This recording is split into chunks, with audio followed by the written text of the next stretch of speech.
At our one local movie theater, blacks and whites had to sit apart, the blacks in the balcony. My mother and father urged my brother and me to bring home our black playmates, to consider them equals, and to respect the religious views of our friends, whatever they were.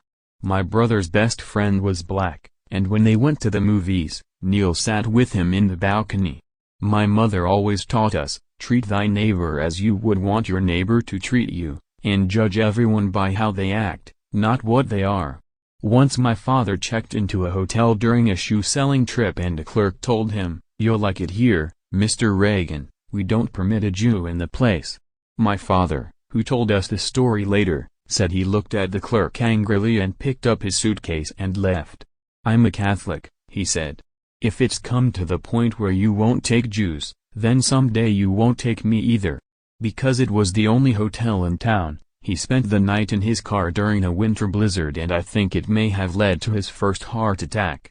One legislator accused me of having a 19th century attitude on law and order. That is a totally false charge. I have an 18th century attitude. That is when the Founding Fathers made it clear that the safety of law-abiding citizens should be one of the government's primary concerns. I have no recollection of that ever happening. I walked into the emergency room and was hoisted onto a cart where I was stripped of my clothes. It was then we learned I'd been shot and had a bullet in my lung. Getting shot hurts.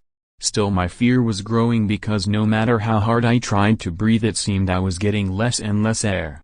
I focused on that tiled ceiling and prayed. But I realized I couldn't ask for God's help while at the same time I felt hatred for the mixed-up young man who had shot me.